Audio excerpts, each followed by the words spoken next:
Boa noite, José Júnior. Nós vamos começar a nossa aula de TPOAV. Na semana passada, a gente já começou a falar um pouquinho de microbiologia de alimentos e hoje eu vou continuar falando da parte de tecnologia, de alguns processamentos, de algumas metodologias que são utilizadas na indústria que provoca a alteração no alimento e algumas alterações modificam completamente o alimento, outras alterações modificam só o visual, outras modificam o cheiro, a cor, o sabor, mas todas essas modificações são alterações para poder fazer com que esse alimento ele tenha mais tempo de prateleira, tenha mais durabilidade, corra menos risco para a saúde de quem vai consumir. E aí eu vou tentar mostrar um pouquinho sobre a diferença entre os alimentos naturais e industrializados, que a gente chama de alimento natural. É aquele alimento que a gente fala que ainda não foi processado, que é a matéria-prima em si. Então, a mandioca que você colhe lá no campo, ela é um alimento natural. Então, a partir do momento que você cozinha essa mandioca, a partir do momento que você tritura essa mandioca, faz farinha, faz o polvilho, já é um processo industrial. Esse processo industrial, ele pode ser um processo manual, de forma mais rústica, ou ele pode ser um processo tecnológico, pode ser um processo... Deixa eu chegar mais para frente aqui, para ficar melhor, para você ouvir. Pode ser um processo tecnológico que vai provocar alguma alteração e melhora. Um dos principais intuitos é modificar a questão da durabilidade e da qualidade desse alimento. Então, o que são esses industrializados? São alimentos obtidos após tratamento. Então, você tem um tratamento físico ou químico dessa matéria-prima e às vezes são resultado de alguma sequência de operações.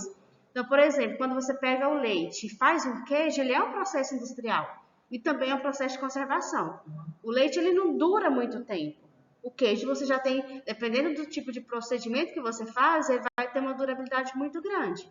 E aí tem essas diferenças aí entre esse alimento natural e industrializado. Dentro dessa tecnologia de alimentos, a gente pode falar que tem alguns processos que eles são de pequena modificação. Por exemplo, quando você faz a concentração de um suco, você faz uma polpa. Você pega aquela fruta, aquele material, você tritura ele e você apenas condensa. Você retira um pouco ali da água dele para poder fazer congelar, para fazer utilizar em outro momento. A retirada de umidade quando você faz a concentração de suco, um purê de batata. Então, quando você pega a batata, tritura ela, amassa, aquele purê ali faz com que esse alimento ele tenha mais durabilidade e aí você acaba conseguindo conservar por mais tempo também. Então, esse concentrado você pode diminuir a umidade cerca até mais ou menos 40%, né? Fazer o suco, o néctar, são algumas metodologias que você pode fazer com o alimento. O alimento seco, geralmente são aqueles alimentos que você consegue tirar a umidade até mais entre 80% e 85% de água. Então, principalmente ali as castanhas, os nossos cereais que a gente utiliza, né? O milho, o arroz, a soja. Então, são elementos que você vai tirar a maior parte da água para poder armazenar. Mas se você tirar mais de 85%, ele quebra? Não, assim, vai depender muito do tipo de alimento, mas porque ele ainda mantém algumas moléculas de água dentro da sua constituição. Essa água que não está livre, ela assim, pode aumentar o risco de quebrar, sim, mas você não consegue tirar 100% da água por causa das ligações químicas que existem da água e as moléculas do alimento.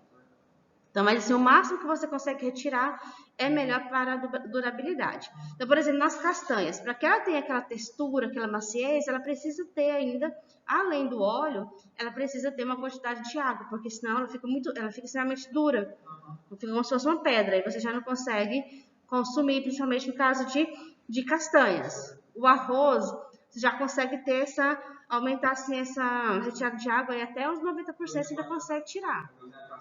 Se você tirar o óleo demais, não fica com... Se você tirar pouco óleo, não fica com ranço, não?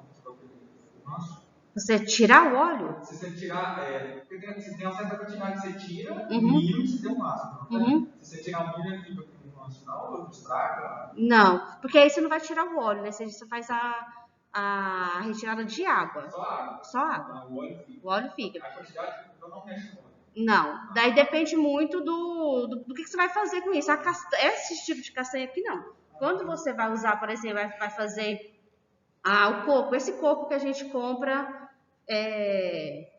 refinado no supermercado. Esse, ele praticamente está sem óleo. Por quê? Porque a indústria, aquilo ali é um subproduto. A indústria vai pegar a maior parte do óleo, porque o óleo de coco ele é caro, vai tirar o leite e aí o farelo que ele é vendido ali nos supermercados com teor bem mais baixo do material natural. Mas não é, assim, para consumo, assim, da castanha inteira, assim, não costumo retirar tudo, não. Tem outras frutas também, que o pessoal até hoje, principalmente o pessoal que vai caminhar de bicicleta, para academia, usa muito para o consumo de frutas secas, porque é mais fácil de transportar. Então, a banana desidratada, a uva, a maçã, tâmaras, então são alimentos que a tâmara mesmo a gente já praticamente só consome ela desidratada. A gente não tem o hábito de consumir ela, principalmente aqui no Brasil, do consumo dela. Essa aqui é amarelinha aqui. A gente não tem o hábito de consumir ela de forma in natura, basicamente só desidratada.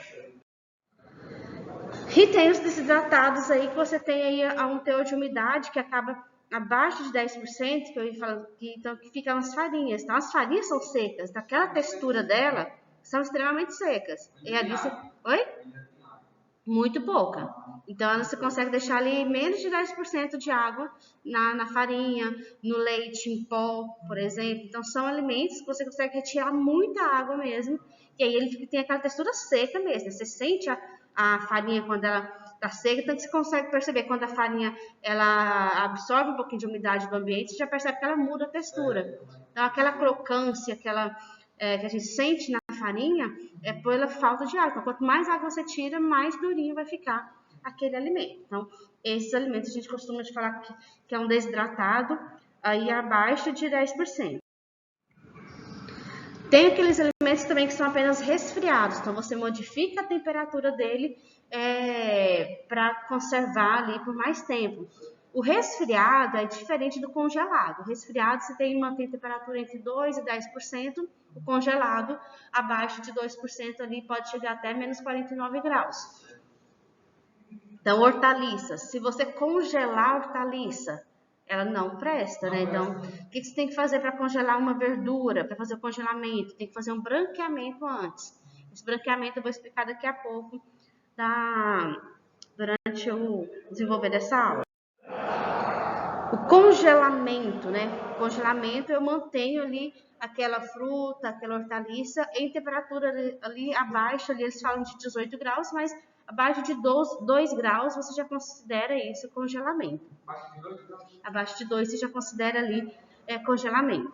Menos 2. Uhum.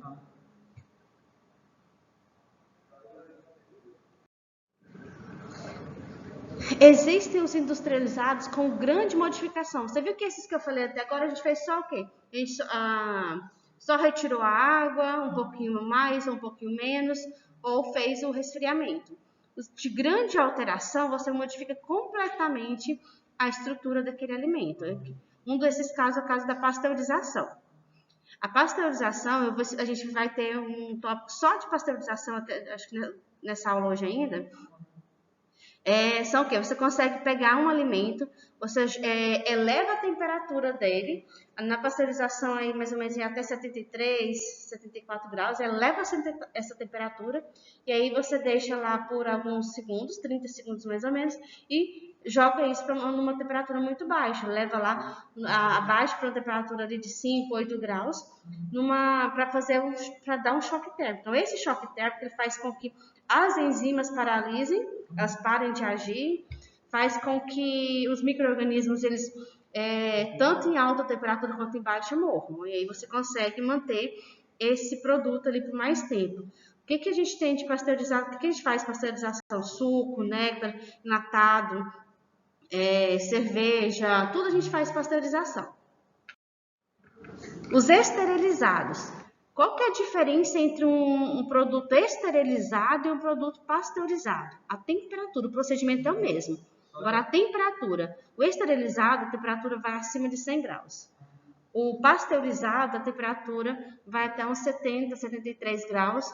E aí você eleva só até isso e volta abaixo de zero. Na esterilização, você usa uma temperatura maior, mas só que você deixa ali por 2 segundos só. Então, 2, 3 segundos no máximo. Então, você eleva a temperatura de forma brusca e resfria também de forma brusca. A diferença é da temperatura quando é elevada. Isso. O procedimento é o mesmo. Aí, dependendo da empresa, eles utilizam até alguns aparelhos que são semelhantes, mas aí vai depender do tempo de conservação que você quer. A esterilização ela dura mais. O problema dela é que ela altera mais ainda o sabor do alimento. E às vezes o consumidor não quer aquela alteração. Aí, com a temperatura maior. Quanto maior a temperatura, mais você modifica o sabor do alimento. Os salgados, os defumados. O que são esses salgados? Você vai inserir sal ali para poder fazer a conservação. É uma das metodologias mais antigas que tem, que é para fazer carne seca, os charques, os presuntos, né? Aí você insere ali o sal e você consegue conservar esse alimento por um bom tempo, porque o excesso de sal naquela carne, naquele queijo, os micro-organismos não vão proliferar. E o uso da fumaça é a mesma coisa. Então, a fumaça também, ela libera alguns elementos químicos que impedem a ação dos micro-organismos. E aí a gente tem também outros aqui que eu vou só citar alguns exemplos, que eu vou entrar em detalhes em cada um deles. Por exemplo, os fermentados. Eu tenho as balas e caramelo. A bala você pega o quê? O açúcar, o sabor que você deseja e você transforma ela numa estrutura completamente diferente da matéria-prima original. As bebidas estimulantes, as bebidas fermentadas. Então, agora a gente está com...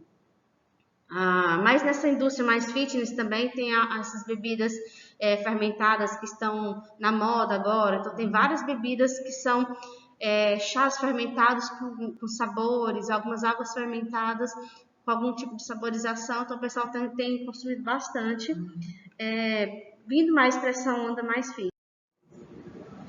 Tem algumas que já são mais tradicionais, alguns fermentados. Aí eu citei aqui esse lentelho, que é um leite amanteigado também, né, fermentado, é um produto mais clássico quando você fala das indústrias fermentadas. O Iase, que é um produto feito de leite e manga, que faz a fermentação da manga no leite, também é um produto aí mais antigo. Não não faz muito parte da nossa cultura, mas quando você leva você vai mais para a região sul, o pessoal mais descendente dos europeus, eles têm muita tendência do consumo desse tipo de produto. Letelho. Mais para o sul, que é um leite, um leite mais grosso, um leite fermentado, um leite com manteiga a fermentação dele é diferente. O kefir também, né, esse aqui de baixo aqui, é o kefir. E o chucrute. O chucrute é um repolho fermentado. O pessoal deixa para fabricar o chucrute, eles deixam ele fermentar por até 6 meses, no vasilhame fechado. E aí depois eles vão e você consome esse repolho fermentado, porque o sabor dele modifica completamente do que ele era antes. Não, ele é picante. Ele fica picante. As balas e caramelos, né? Então, você pega uma pasta de açúcar, você coloca o sabor com açúcar, você modifica bastante. Antes eu fazia, nas nossas aulas práticas, essa bala aqui de coco. Só porque o pessoal não estava conseguindo achar o ponto dela. E aí, depois eu desisti, troquei pela cocada, que é mais fácil. Achar o ponto dela é difícil. Porque, assim, os ingredientes são açúcar refinado e leite de coco, só. O problema é você achar o ponto dela, você fazer às vezes a diferença da temperatura da mão de uma pessoa para outra. A gente já chegou ao ponto de, por exemplo, meu esposo sempre vem comigo para me ajudar. Ele está fazendo aqui do lado, quem está junto com o lado dele, assim, a temperatura da mão modificar e você não conseguir achar o ponto dela, ela endurece todinha na sua mão antes de você fazer o corte. Mas assim, ela é muito, muito gostosa. Só que achar o ponto dela é difícil. Oi? Ela fica durinha, sequinha, bem sequinha. As bebidas, né, os chás também, é um tipo é um tipo de industrialização. Você consegue pegar ali, fazer a secagem daquele produto, das folhas, para poder fazer o chá, da casca. O café, ele é um processo também, né, de você fazer a torra do grão, triturar esse grão para depois fazer ali o alimento.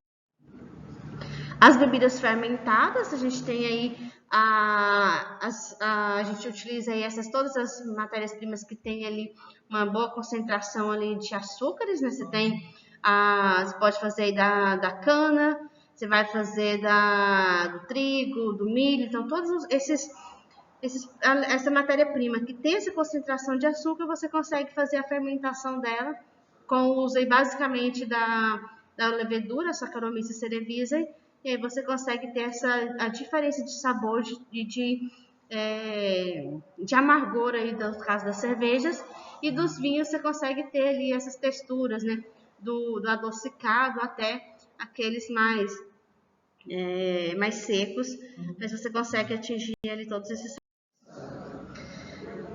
E dentro dessa indústria também a gente pode trabalhar junto com a ideia de bebidas de fermento destiladas, o chocolate, temperos, gelados comestíveis, aí entra os sorvetes, os frutos congelados, tem as bebidas de fermento destiladas também, né, que é um outro segmento da indústria de alimentos, que no caso aqui eu citei algumas, esse azul aqui é o de arroz, né, como chama isso? Hã? Não. Esse azul aqui, né, esqueci qual é o nome dele agora. Então, você tem essa aqui. Então, você tem a bebida de arroz, você tem a bebida do trigo, você tem a bebida no caso da tequila, é da agave, né? Da agave. Então, você tem várias, dependendo do que você vai fermentar, você tem um sabor diferenciado que você vai. Sim, a cachaça também, né? Ela entra dentro da destilação. E o chocolate, que é um preparado aí, né? Você tem uma semente que você faz a torra dela e você consegue esse sabor aí que conquista o mundo todo. Os condimentos e temperos que você pode trabalhar aqui, dependendo da cultura, a cultura indiana mesmo, eles não utilizam muito sal, né? Eles utilizam muito tempero. A comida mediterrânea também. Eles não utilizam muito sal na comida, eles utilizam muito tempero, muita folha, muita erva para poder dar o sabor a esses alimentos. Só triturar isso, depois industrializar e transformar. Só triturar já você já modifica isso. Você já modifica completamente, porque já é um processo que você faz. Os produtos derivados de leite, né, também são produtos transformados, porque eu tenho o leite é o produto natural. E aí tudo que eu fizer do leite, né, o leite condensado, doce, o queijo, todos os tipos de queijos ali, é uma transformação do leite em algum outro produto, né? A manteiga, né, a separação ali do leite da manteiga, tudo isso é um processamento. As massas alimentícias, que são produtos não fermentados, você segue ali o padrão, ali a mesma ideia de se fazer, de usar o trigo com água, trigo com ovo, trigo com algum sabor que você deseja. Só que aí você não deixa fermentar, você não deixa ficar muito tempo descansando, porque senão ele começa a fermentar. Não é interesse do macarrão que você tenha essa fermentação, porque senão ele vira pão. Ele deixa de ser macarrão e passa a ser pão. E aí para ter essa textura do macarrão, você faz o corte dele, faz a secagem dele antes que ele atinja o processo de fermentação.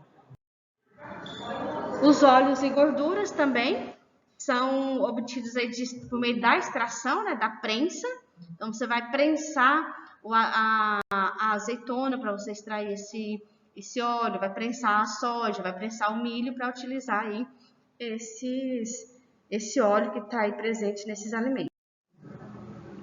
Aqui os produtos de confeitaria também precisam, para atingir esse ponto, eles precisam de um tratamento térmico, além de todo o processo da mistura de ingredientes, você vai ter também o uso térmico da temperatura para poder fazer essa alteração no alimento. Então, você tem uma modificação nessa massa ali com o uso da temperatura. Mantém o xarope, né, que a gente faz, né, a gente faz essa mistura, E aí só na hora de beber que você insere água com gás. Porque ele é bem rápido, enquanto a gente vai fazendo as outras coisas, a gente deixa preparado já. E agora eu vou falar um pouquinho de todas as metodologias de conservação de alimentos. E depois eu vou detalhar cada uma delas, quais são essas temperaturas, para poder facilitar aí a ideia dessa tomada de decisão na indústria. Não, eu vou trabalhar com tal alimento, como que eu faço para conservar ele? Existem várias metodologias, e aí a gente sempre tem que pensar qual é aquela que vai aumentar a vida útil do meu alimento e vai evitar a proliferação de micro-organismos e não vai alterar tanto assim o meu alimento principal.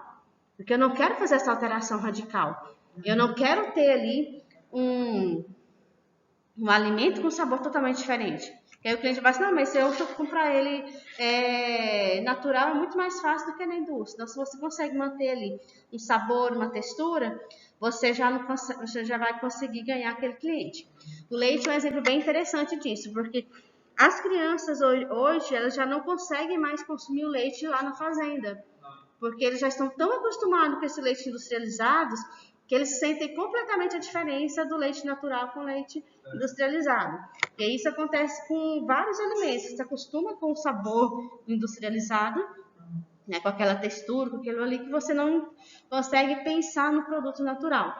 E aí, para a indústria, é interessante que você consiga manter algumas características que são mais naturais do que aquelas que alteram completamente. Um desses sabores que eu percebo bastante é o suco de manga. O suco de manga industrializado, você consegue sentir o sabor da pasteurização. Aí você consegue o maracujá, a manga e o tamarindo são os que você mais consegue sentir quando ele é pasteurizado. Parece que aquele sabor da fervura fica nele. Quando você consome ele natural, você não sente isso. E quando você consome um que foi comprado, que foi industrializado, você consegue sentir a diferença. Então, é essa alteração que a indústria tem que pensar assim, qual a metodologia que eu vou usar para alterar o menos possível? E aí você percebe que quando você muda de marca, algumas alteram mais, algumas alteram menos. Então, são as escolhas de metodologia de conservação que vai fazer com que essas características mudem. Também, né? Porque às vezes alguma que, se você vai lá e esteriliza, é muito mais barato do que se você usar várias outras metodologias. Só porque isso vai fazer com que aquele teu produto tenha um sabor completamente diferente. Então, às vezes, o mais barato não é aquele mais eficiente para aquele produto. Essas alterações a gente chama de essa palavrinha aqui, ó, isso aqui, ó, características organolépticas. O que significa isso? São características do alimento que são perceptíveis. Então, é aquilo que eu consigo sentir, aquilo que eu consigo visualizar, que eu consigo cheirar no alimento. Então, eu tenho que evitar a alteração organoléptica do alimento quando eu faço uma metodologia de conservação. Eu quero que ela tenha mais vida útil, eu quero que ela não tenha micro-organismos, mas eu quero que ela mantenha as características organolépticas dela. Que ela continue com o mesmo sabor, com o mesmo cheiro e que altere o mínimo possível para que as pessoas não reclamem dessa alteração. Esse processo de conservação ele é baseado no quê? Na eliminação total. Aqui você vai eliminar totalmente ou parcialmente os micro-organismos. Então você tem que pensar qual é a metodologia mais adequada para aquele alimento. E aí eu vou pensar nesses detalhes que a gente chama de fatores intrínsecos e extrínsecos. O que são esses fatores intrínsecos e extrínsecos? Eu comentei na aula passada. Os fatores intrínsecos são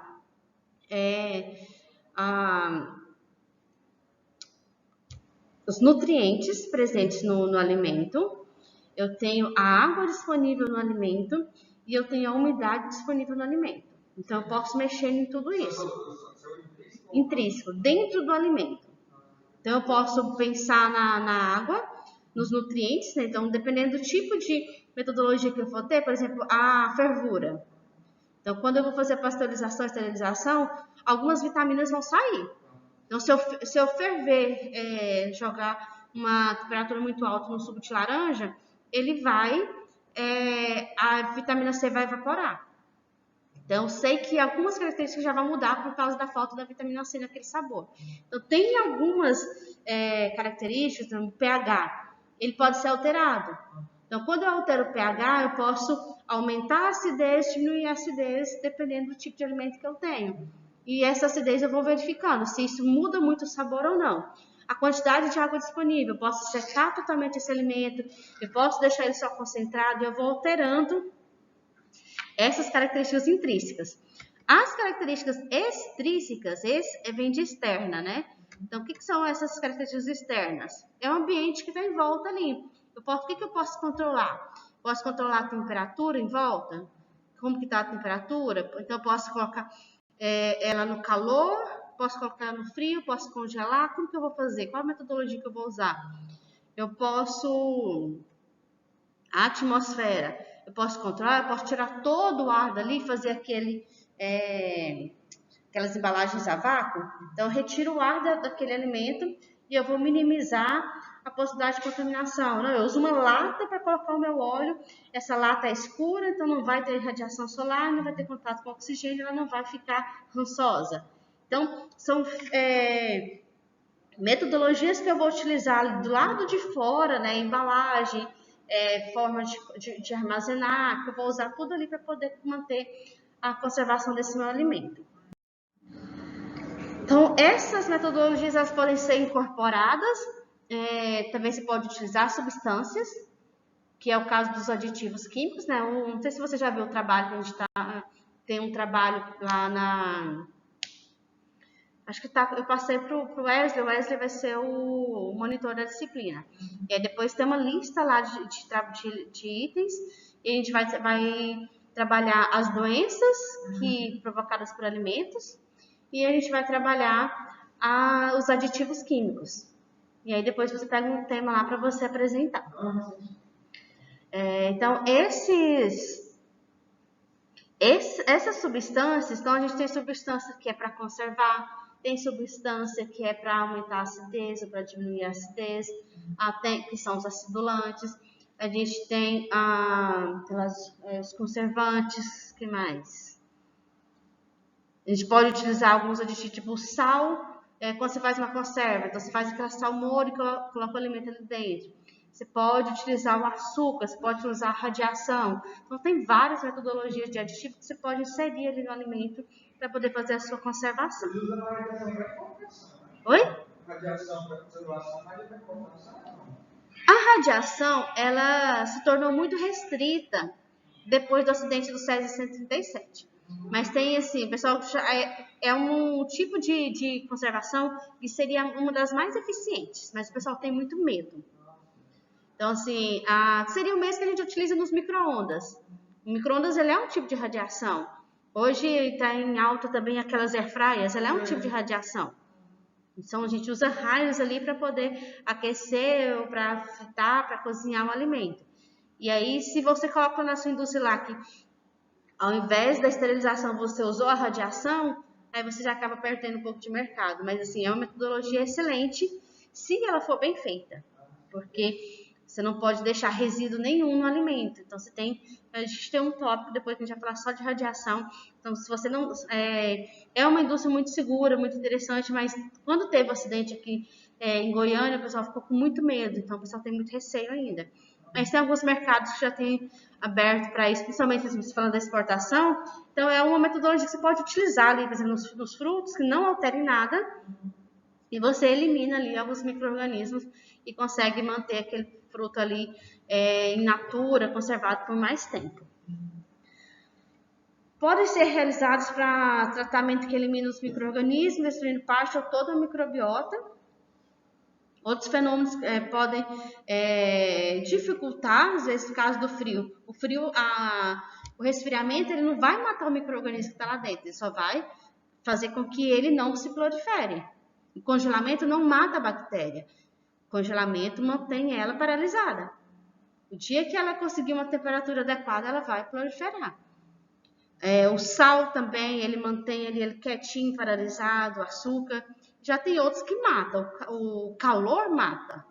O frio não. O frio ele só vai manter ali aquele micro-organismo ali paralisado.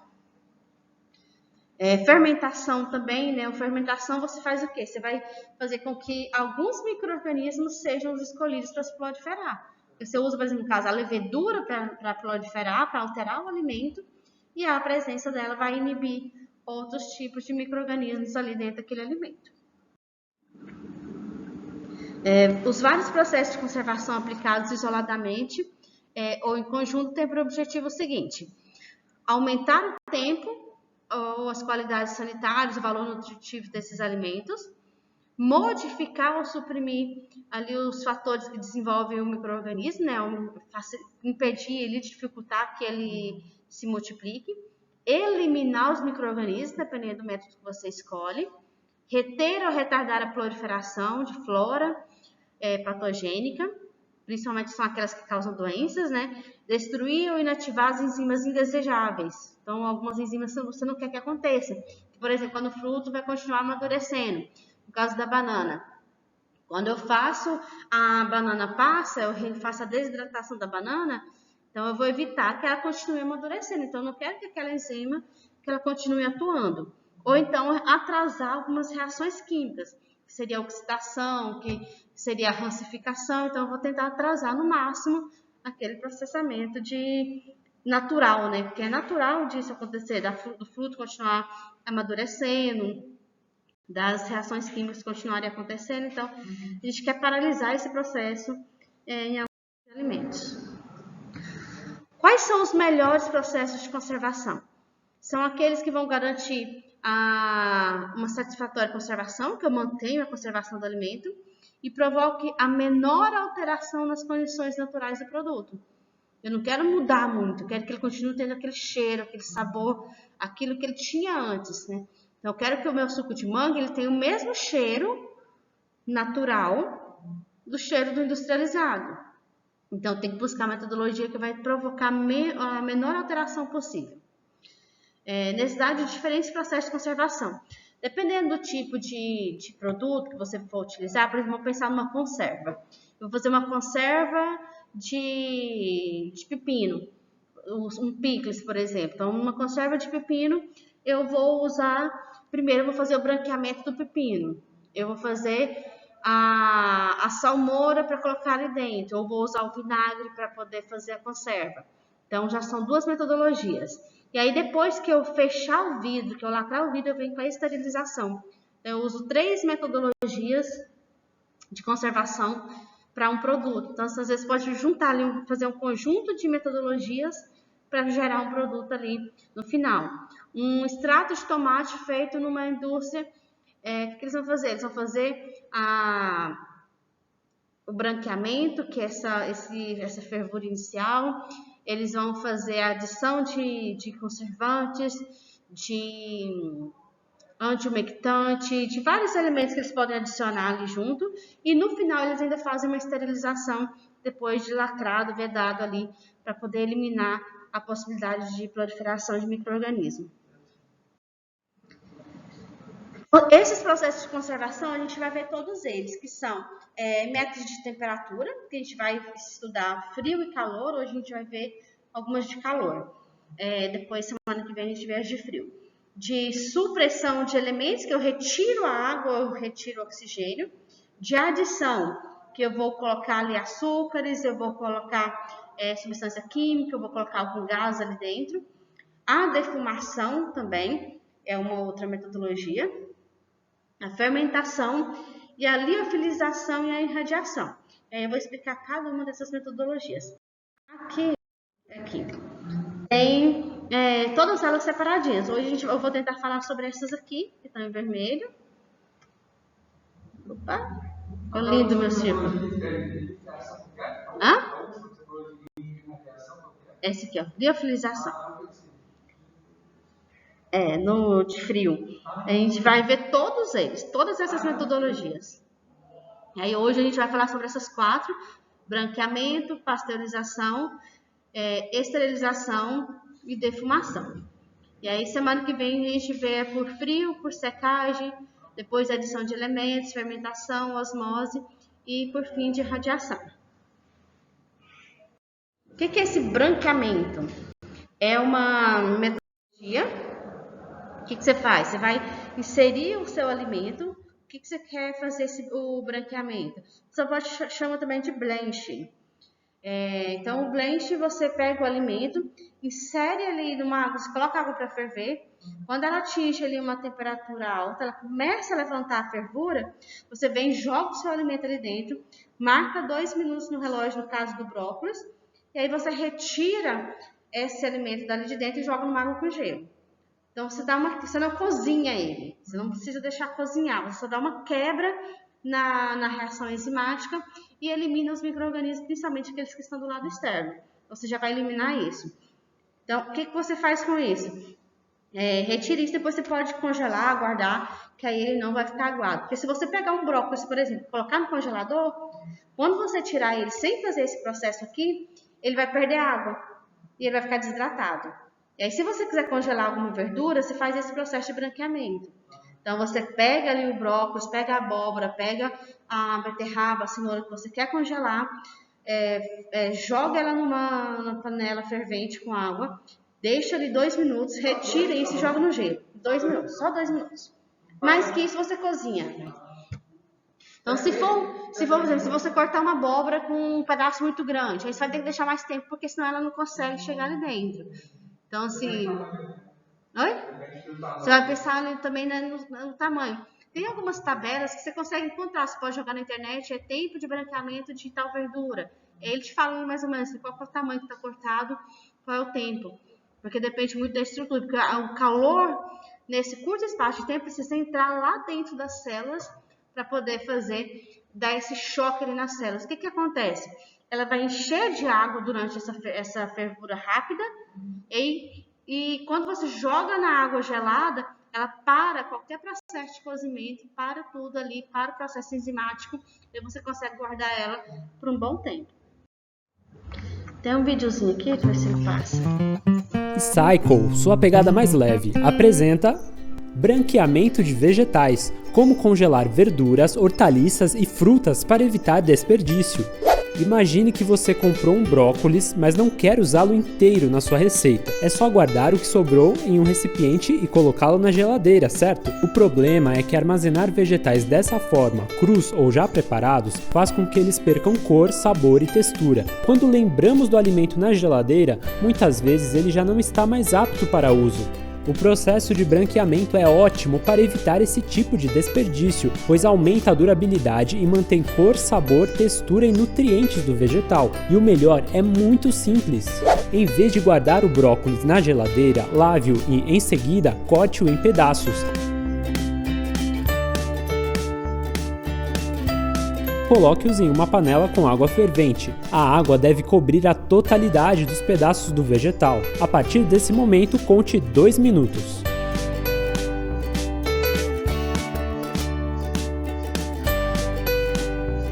Após esse período, desligue o fogo e transfira rapidamente os pedaços do brócolis para uma vasilha com água fria e vários cubos de gelo. Com esse choque térmico, a cocção para. Então, conte mais 2 minutos. Passado o tempo, escorra a água dos vegetais e, assim que eles estiverem mais secos, guarde-os em uma embalagem que não permita entrada ou saída de ar e leve-a ao congelador.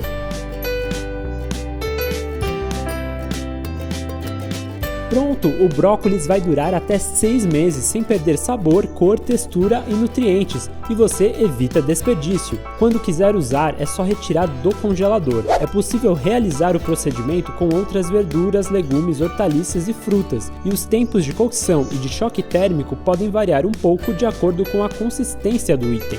Funciona muito bem com vegetais verdes como espinafre, rúcula e o próprio brócolis. O processo de cozimento rápido dos vegetais em água inativa enzimas e elimina o ar presente nos interstícios celulares, estruturas responsáveis pela ocorrência de oxidações indesejáveis, que dão a má aparência aos alimentos. Sem contar que o branqueamento também promove a desinfecção parcial de frutas e hortaliças destinadas ao congelamento. Você também pode aproveitar a água do branqueamento para fazer sopas. Quer saber mais? Confira a matéria completa que está na descrição do vídeo.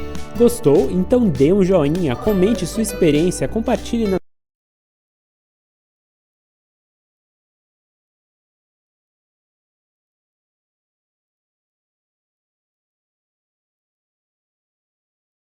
Oi? Batata também pode fazer esse processo?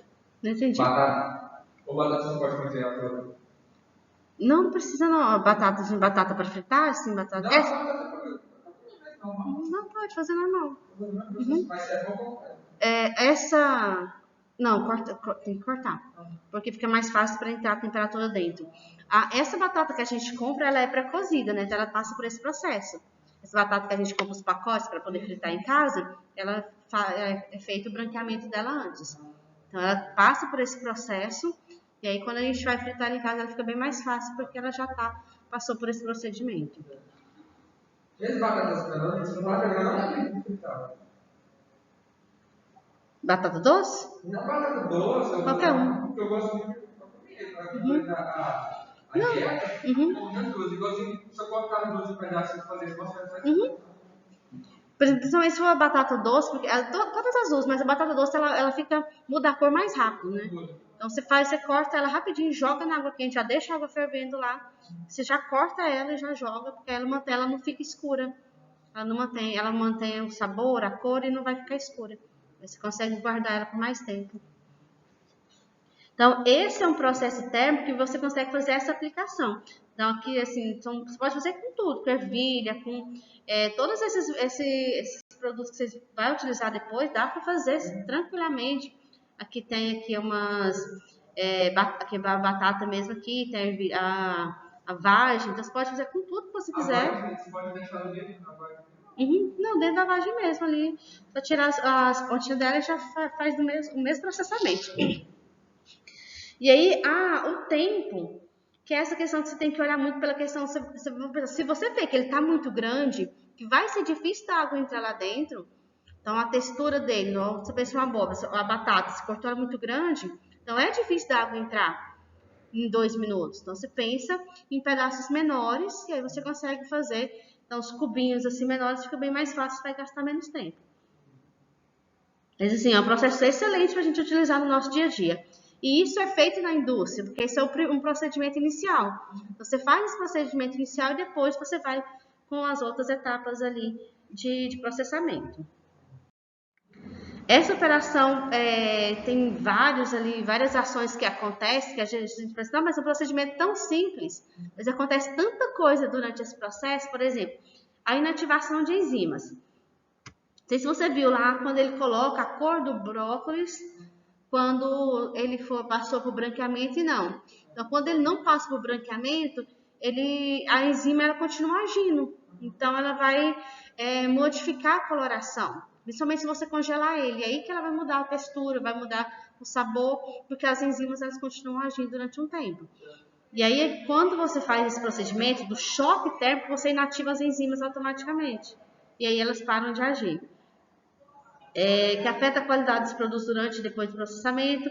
A peroxidase, que são as enzimas que mais faz essa alteração de cor, de cheiro, elas são muito resistentes ao calor. Então, quando você dá esse choque térmico, né? Então, você joga no quente, joga no frio, você acaba eliminando essas enzimas.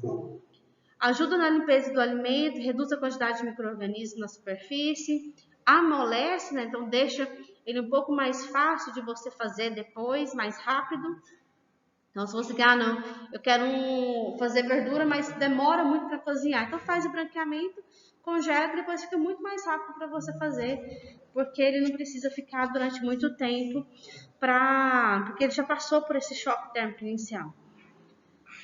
Amolece a pele dos vegetais, então se você quiser descascar, não, tô com preguiça de descascar a batata, então faz com a casca mesmo, você pode só cortar ele, depois você só vem tirando a película ali de cima, porque já vai estar bem mais fácil de você retirar. Os gases, no caso dessa família aqui, das brássicas, né, então o brócolis, a couve-flor, o repolho. Então, as brássicas, ela tem alguns gases. Então, você elimina alguns gases que deixam ela um pouco mais forte e ela vai ter ali um tom mais fácil de ser consumido. Reduz a corrosão de latas, né? Então, se você vai utilizar ali para armazenar em lata, no caso, o extrato de tomate, que é guardado em latinha, então você evita essa corrosão das latas. Favorece a coloração, então ele não perde cor, ele fixa a cor. Porque se você congela, se você deixa lá dentro da geladeira, vai mudando a cor, né? Porque a reação enzimática continua acontecendo. Aqui não, se você elimina essas enzimas, a pigmentação ela fixa, então fica a coloração bem verde mesmo, bem colorida mesmo, a cor natural deles, sem perdê-las. E conduz à perda. A grande questão é que usou temperatura. Se tiver alguma vitamina que evapora com alta temperatura, você vai correr o risco de perder essas temperaturas. Oi? Varia de alimento para alimento? Varia. Cada tipo de alimento tem ali os seus tipos de alimento. Mas, por exemplo, a vitamina C. A vitamina C é a que mais se perde. Então, qualquer produto que tem vitamina C, ela acaba se perdendo bastante quando você faz algum procedimento térmico ali no produto. Tanto que o ideal seria, por exemplo, você consumir a acerola in natura, a laranja in natura, porque quando eles recebem alguma carga de temperatura alta, essa vitamina C ela é evaporada. E se você deixar passar, não é 2 minutos, mas 2 minutos vai dar tempo, aí você joga ali 4, 5 minutos, aí você já modifica a textura. Aí já não é o objetivo, né, do branqueamento você danificar a textura. Eu citei aqui alguns exemplos, né? Esse aqui são algumas panelas mais simples, algumas metodologias simples que você pode fazer, a não ser simplesmente uma panela aberta e jogar. Que tem que a gente falava antigamente cozinhar a vapor, né? Você coloca aqui dentro aqui da água aqui o seu alimento e tem esses vasilhames específicos que você coloca ali e o vapor vai passando ali e fazendo esse branqueamento ali com meio do... Por exemplo, eu faço muito resquentar o arroz, né? Você fala, você já fez isso, né? Por exemplo, eu comi o arroz de manhã, fiz arroz na hora do almoço, organizado ele, eu faço esquentar ele na hora. Com vapor, assim? Nunca fiz. Fica solto na pressão. Nunca fiz, não. Então, é interessante que tem alguns vasilhames específicos, né? Assim, acho que para uma panela básica em casa já dá para fazer, né? Mas e se for uma escala maior para quem já trabalha com... porque tem gente que já trabalha para entregar essas verduras desse jeito. Então, facilita para se for uma escala maior, né? Você já tem um vasilhame específico para isso. Tem algumas que que você já faz o controle de temperatura, de tempo, tudo certinho ali. E aí facilita muito. Branqueamento por água quente ou vapor, tem cada um desses tem vantagens e desvantagens. E aí você tem que pensar ali qual é a vantagem, se compensa eu fazer esse investimento, se eu vou ter retorno com isso ou não. É só para o meu consumo, não, eu quero fazer porque é mais rápido, é mais prático. E aí você vai pensando ali e tomando a decisão ali sobre o que é mais, qual é a vantagem de cada um deles. Constitui agente de limpeza tão eficiente quanto a água, então o branqueamento você faz a limpeza ali, geral ali da casca, né? Depois você retira aquela casca ali, daquele material. A água produz maiores perdas de nutrientes, né? Quando você utiliza a água, o alimento inserido dentro da água, do que no vapor, porque no vapor a água não vai absorver, né? Não vai retirar ali do alimento. A questão da água também tem que se pensar se não é uma água muito dura, né? Se é uma água que não tem aquela que vai passar alguns sólidos que estiver presente nela para o alimento. Se for uma água ali bem tratada, bem cuidada. Mas aqui, branqueamento parcializado antes ou depois da operação de descascamento, você define ali, né? Se você quer, não vou fazer com casca e tudo, porque depois é só tirar e puxar a casca ali que facilita tudo. E a casca dele ali não funciona, não. Oi? Quando você cozinha tudo com a casca, funciona o alimento também, não? Sim, então, se você só quer, você teria que fazer isso inteiro, né? Só que inteiro você tem dificuldade de atingir ali dentro. Talvez você pode ficar muito mole do lado de fora e dentro você não conseguir a textura que você precisa.